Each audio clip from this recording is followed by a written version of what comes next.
సంవత్సరాల తరబడి ఎన్ని మందులు వాడినా మీ మోకాల నొప్పులు తగ్గట్లేదా? ప్రాణ పెయిన్ క్లినిక్ లో అత్యాధునిక చికిత్స. హిందూపూర్లో బాలయ్య మూడోసారి తొడగొడతారా? హ్యాట్రిక్ కొట్టబోతున్నారా అంటే అడ్డుకొని తీరుతామంటోంది వైసీపీ. 1983 నుంచి తిరుగులేని టీడీపీని ఓడిస్తామని వైసీపీ కూడా సవాల్ విసురుతోంది. మరి వైసీపీ అభ్యర్థి దీపికకి అంత శక్తి ఉందా? 4 దశాబ్దాలుగా హిందూపూర్లో మరో పార్టీ జెండా ఎగరలేదు. హిందూపూర్ అంటే టీడీపీ, టీడీపీ అంటే హిందూపూర్ అంటారు. మళ్ళీ అదే హిస్టరీ రిపీట్ అవుతుందని బాలయ్య విశ్వాసంతో ఉన్నారు. కానీ ఆ చరిత్రను మారుస్తామంటున్నారు వైసీపీ అభ్యర్థి దీపిక. ఇంతకీ హిందూపూర్లో ఎవరిది పైచేయి? చూద్దాం సై 2024లో.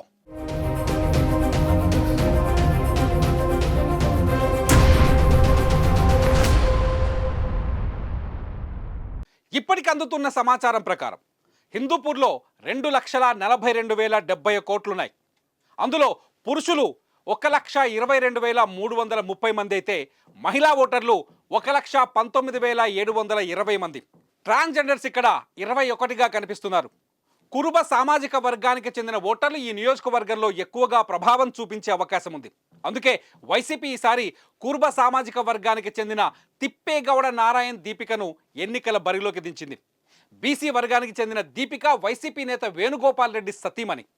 కూటమి తరఫున టీడీపీ నుంచి ఎన్నికల బరిలోకి దిగుతున్న సిట్టింగ్ ఎమ్మెల్యే బాలకృష్ణ మాత్రం గెలుపుపైన ధీమాగా ఉన్నారు. చరిత్రను చూస్తే 4 దశాబ్దాలుగా హిందూపూర్ టీడీపీ ఖాతాలోనే ఉంది. వైసీపీ వేవ్ గత ఎన్నికల్లో ఏ స్థాయిలో వచ్చినా బాలయ్యను ఢీకొట్టలేకపోయారు. హిస్టరీ రిపీట్ అవుతుంది తప్ప మరో పార్టీకి ఇక్కడ ఛాన్స్ లేదంటున్నాయి టీడీపీ శ్రేణులు. ఇంతకీ 2019లో ఏం జరిగిందో ఒక్కసారి చూద్దాం. 2019లో 14,028 ఓట్ల మెజార్టీతో ఇక్కడ నందమూరి బాలకృష్ణ విజయం సాధించారు. బాలయ్యకు ప్రత్యర్థి అయిన షేక్ మహమ్మద్ ఇక్బాల్కు 72,676 ఓట్లు వస్తే బాలయ్యకు 90,704 ఓట్లు వచ్చాయి. ఇక్కడ జనసేన అభ్యర్థి ఆకుల రమేష్ కూడా పోటీ చేశారు. 2019లో ఆయనకు 7,305 ఓట్లు దక్కాయి. పర్సంటేజీలో చూస్తే ఒకసారి మొత్తం ఓట్లలో బాలయ్యకు 51.47% ఓట్లు దక్కితే షేక్ మహమ్మద్ ఇక్బాల్కు 41.91% ఓట్లు దక్కాయి. జనసేనకు ఇక్కడ కేవలం 2.42% ఓట్లు మాత్రమే వచ్చాయి. ఈసారి హిందూపూర్ ఎన్నికను వైసీపీ ఛాలెంజ్గా తీసుకుంది. కూటమి నుంచి సిట్టింగ్ అభ్యర్థి నందమూరి బాలకృష్ణ పోటీ చేస్తుంటే వైసీపీ ఈసారి అభ్యర్థిని మార్చింది. కురుబ సామాజిక వర్గం ఓట్లను టార్గెట్ చేస్తూ అదే సామాజిక వర్గానికి చెందిన తిప్పేగౌడ నారాయణ్ దీపికను రంగంలోకి దించింది. ఇక్కడ కాంగ్రెస్ కూడా ఎన్నికల బరిలో దిగింది. నాగరాజు అనే వ్యక్తిని కాంగ్రెస్ ఎన్నికల బరిలోకి దించింది. అయితే టీడీపీ కంచుకోటలో జెండా ఎగరేయాలనే లక్ష్యంతో మొదటి నుంచి పావులు కదుపుతూ వస్తోంది వైసీపీ. పార్టీలో కీలక నేత అయిన పెద్దిరెడ్డి రామచంద్రారెడ్డి ఇప్పటివరకు ఈ నియోజకవర్గం బాధ్యతల్ని చూశారు. పార్టీలో గ్రూపు తగాదాలు గతంలో నష్టం కలిగించాయని, ఈసారి వాటిని పరిష్కరించామని వైసీపీ నేతలు చెబుతున్నారు.